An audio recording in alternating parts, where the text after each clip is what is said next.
The New York Islanders suffer a dreadful defeat to the LA Kings. Does anybody know what goaltender interference is anymore? And can the Islanders' power play get out of its own way? We're going to tackle that and a lot more on today's Locked On Islanders podcast.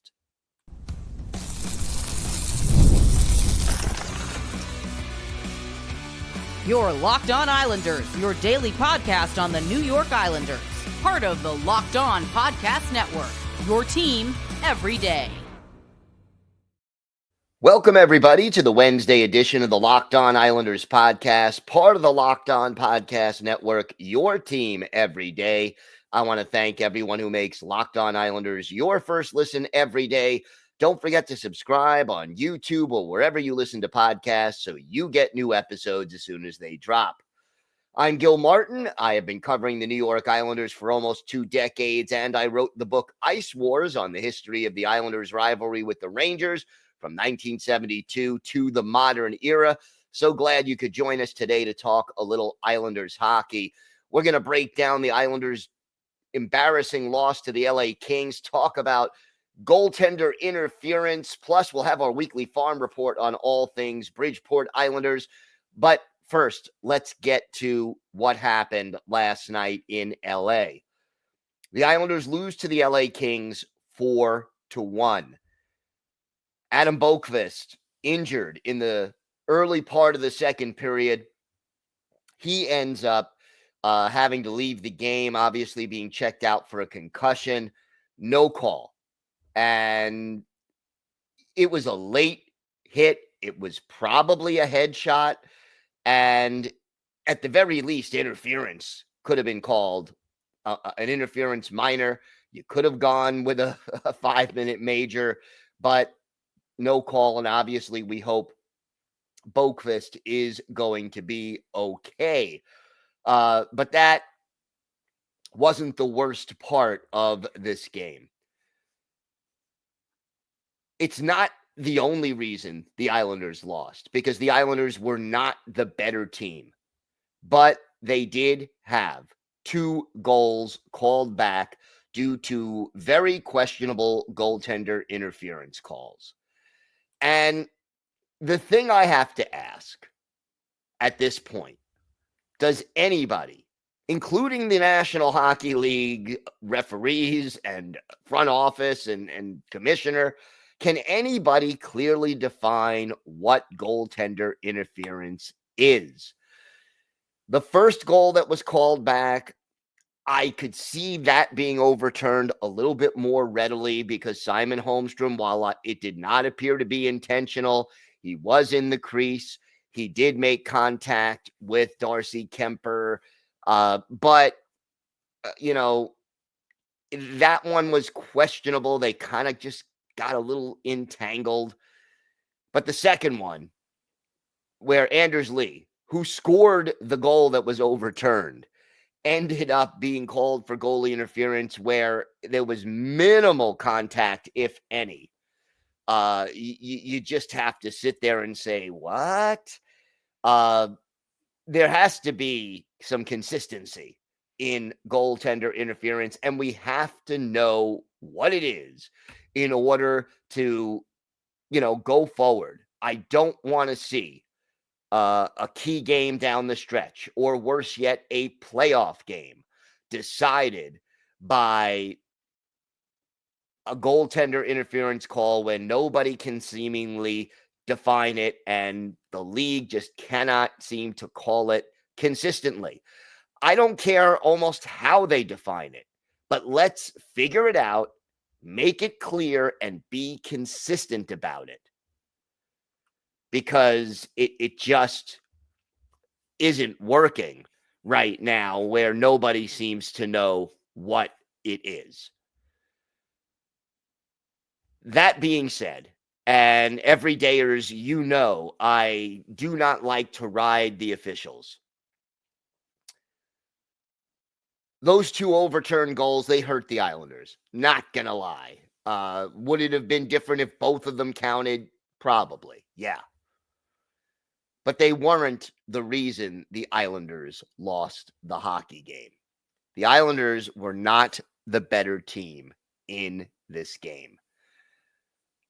early on, especially, the Kings in the first period were dominating. And then by the time the Kings, took the lead, well, no point in looking back. And the fact that the only Islanders goal that counted, which was also scored by Anders Lee off a very, very nice feed by J.G. Pageau, and a very good play by Adam Pelech to skate the puck from practically his own goal line to, into the offensive zone.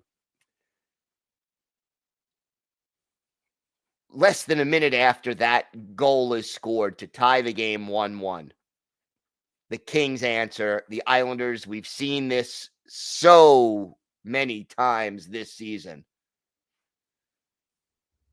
Score a goal, and then very soon after, they give up a goal. And that is just, it's like you are so happy and satisfied that you scored this goal. You take your foot off the gas, and the puck ends up in your net, and you cancel out any momentum, any hope you have of getting back in the game, because the other team feels renewed and the Islanders just can't seem to get out of their own way. It just wasn't good. It just wasn't good. And overall, this Islanders team is going to struggle the rest of the way to score goals. They have been struggling all year to score goals. And Anders Lee, if we're going to do hero and GOAT of the game, and I can tell you right now, I am not making the referees the GOAT, even though I could. I think it's sort of a cop-out. But the hero of the game is going to be Anders Lee. He scored one goal that counted and another goal that didn't. And he is doing the little things that you need to do to succeed. He goes to the net. That's his game, I know. But you know what? We could use 3 or 4 more players who are willing to also go to the net, even if they're not as big and as gifted at, screening and getting tips and deflections as Anders Lee is. So, hero of the game, Anders Lee. No question about that. GOAT of the game, I could go Tony DeAngelo. He was a -3 in this game, did not have a good game. He wasn't alone. Maxim Siplikov had a pretty rough go of it. Defensively, a few other players had a pretty rough go of it. But can there be any other GOAT of this game than the power play? The power play goes 0 for 8 in this game. 0 for 8. And they give up 2 short-handed goals. Now, okay, one of them was an empty netter at the end of the game by Drew Doughty.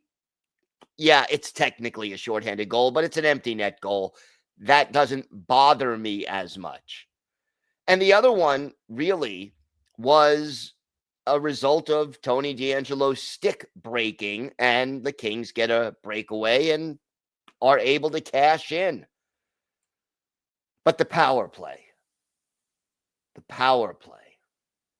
0 for 8. And it's the same problems over and over again. Not passing the puck well, not moving the puck quickly. The players themselves not getting in front of the net enough to set screens, get rebounds and deflections. Not moving when you don't have the puck, so it's easy for the penalty killers to be in position. And, you had a 5-on-3, down 3-1. The Islanders had a 5-on-3 late in the third period with a chance to get back into the game, and they just couldn't put it together. No matter what, they just couldn't put it together. You cannot blow a chance like that.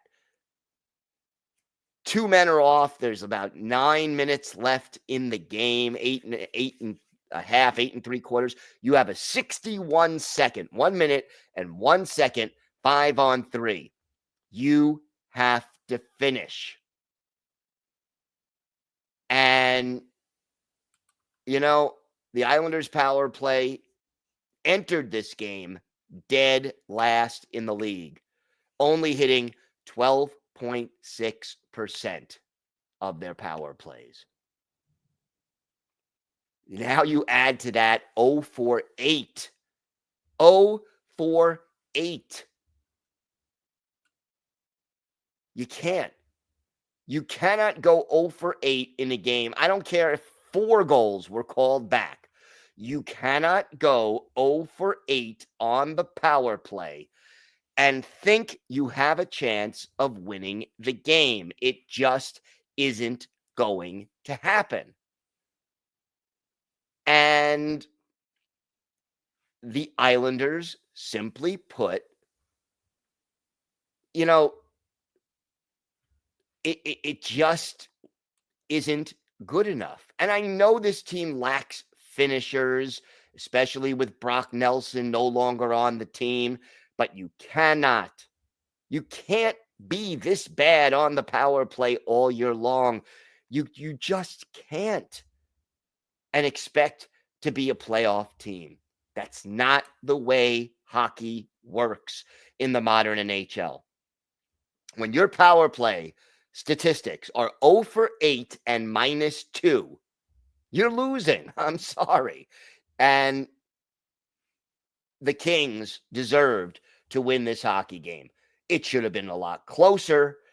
The overturned goals, controversial, questionable, all of those things. But the Islanders can't blame the referees, and they can't blame anybody but themselves for this poor performance.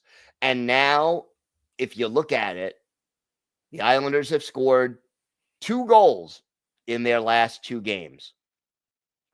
They scored 4 against San Jose, the worst defensive team in the NHL. But 2 goals in your last 2 games, not a formula for winning hockey games, even with good goaltending. And they got good goaltending in both of those 2 losses. This team just isn't good enough. Brock Nelson or no Brock Nelson. And it's frustrating to watch them struggle the way they are. We have got more to get to on today's show. We have our weekly farm report. We'll talk a little bit more about this game. And for our Islanders birthday of the day, a defenseman who was with the team for parts of 2 seasons, right around the turn of the century. See if you can guess who this Shaker Heights, Ontario native is. We've got all that and more still to come on today's Locked On Islanders podcast. Today's episode is brought to you by FanDuel. March Madness is here, and FanDuel is giving you the chance to get in on the action like never before. Right now, new customers can get $200 in bonus bets when your first $5 bet wins. That's 200 extra bucks to use on everything from buzzer beaters to Cinderella stories and even who's cutting down the nets.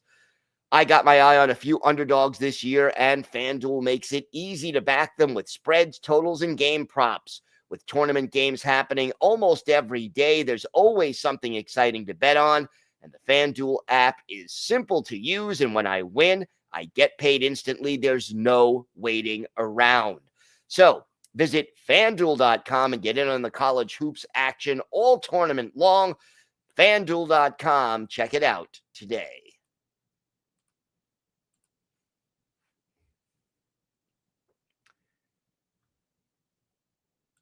The New York Islanders, what we've seen since the trade deadline, I think just brings us back to another question. And look, you look at the standings right now. for the wild card. And the Islanders are basically watching this slip away. Again, with a win, they could have moved up in the standings, past Detroit for sure. But right now, the Islanders are 5 points out of a playoff spot and have to jump 5 teams. And time is running out. You've got 18 games left. Montreal won last night. Boston won last night. Ottawa won last night. Yeah, the Rangers lost. That helped. But there's just too many teams to pass, and this team just doesn't have what it takes. And again, here's the thing that I'm going to put a bow on the trade deadline talk now, because it is now, 4 or 5 days since the trade deadline, maybe 6, depending on when you watch or listen to this. Once Lou Lamoriello decided he was trading Brock Nelson, he had to realize that this team, as it is currently put together, does not have the offensive horses to make a playoff run. And his explanation, I'll say explanation rather than excuse, but his explanation that he owed it to the guys in the locker room to try to give them a chance to go on a run and make the playoffs, that explanation just rings hollow, because this team didn't score enough goals with Brock Nelson in the lineup. And once you traded Brock and did not get back a player who was going to be inserted into the lineup right away to pick up the slack from Brock Nelson's productivity, and Matthew Barzal is probably not coming back this year, there is nothing realistic about this team going on a playoff run. It just isn't going to be realistic. And so now you either are going to lose Kyle Palmieri for nothing, or you're going to sign a guy in his mid-30s who, still has a little bit left in the tank, can still give you 25 goals maybe this year. But in the long run, even if you don't want draft picks because you don't think that they pan out as often as you'd like, or that they, aren't going to help the team right away, you get draft picks for Kyle Palmieri. If you don't want to use those picks, you could package those picks at the draft and get either players or prospects, or move up in the draft and get a guy you really want. Picks don't have to be just picks, okay? Draft picks are assets. And again, everydayers, you've heard me say this so many times. One of the issues I have, I won't say the one, but one of the many issues I have with Lou Lamoriello and the way he runs this team is poor asset management. And in a cap era, it's all about asset management. It's about value. It's every team has the same amount of money to work with. How do you use that money? How do you spend it? And draft picks are assets. And if Lou Lamoriello said Saturday night before the Sharks game, he knows this team needs to get younger, and he knew already he had traded away Brock Nelson. You see, here's the thing. Like I said before, he's either going to re-sign Kyle Palmieri or lose him for nothing, okay? It's not like he can say, well, I'll trade. I didn't get a good enough offer for Kyle Palmieri at the trade deadline, so I'll sign him to an extension and then trade him. That's unlikely. Knowing the way these things work, Kyle Palmieri is going to get at least a partial, if not a full, no trade clause as part of his contract. It was either you keep Kyle Palmieri, which again, for the long-term prospects of this team, doesn't make a lot of sense, even though I really like Kyle Palmieri as a hockey player, or you lose him for nothing. And the better option would be to get a draft pick for him and then turn that pick over. A pick like a second-round pick. You know what you could do with a second-round pick? Don't get wise. You know what you could do with a second-round pick? You could use it as a sweetener to get a bad contract off the books in a trade. Whether it's a guy who's earning more money than what his value is on the ice, or a guy, let's say, like Pierre Engvall, who just has too many years on his contract. You could use a draft pick as a sweetener and say, you know what? We'll give you that second round pick. You take Kyle Palmieri. You take Pierre Engvall off our hands, or Scott Mayfield off our hands. Or we won't retain salary if we trade away, fill in the blank, whoever the player is, because we're throwing you this extra draft pick. And that's the least of it. That's the least of what you could do with a second round pick. Again, it just comes down to having a plan, a strategy, instead of just putting out fires. And it just seems like Lou Lamoriello is forever putting out fires, and he is very often the guy who set the fires in the first place. Something's got to change, folks, for this team to get younger, faster, and more skilled. We have got more to get to on today's show. We'll have our weekly farm report on all things Bridgeport Islanders, plus our Islanders birthday of the day. All that coming up on today's Locked On Islanders podcast. Today's episode is brought to you by Indeed. You just realized your business needed to hire someone yesterday. How can you find amazing candidates fast? Easy. Just use Indeed. When it comes to hiring, Indeed is all you need. Stop struggling to get your job post seen on other sites. Indeed sponsored jobs put your post at the top of the page and help you reach the right candidates faster. I've been in that spot when you need to hire like yesterday. The pressure is on, and every day without the right person is a setback. That's exactly when Indeed sponsored jobs come in handy. They make sure your post is seen by the right candidates right now. Now you could speed up your hiring process with a $75 sponsored job credit. Just go to Indeed.com/lockedon right now and support our show by saying you heard about Indeed on this podcast. Terms and conditions apply. Hiring, Indeed, is all you need.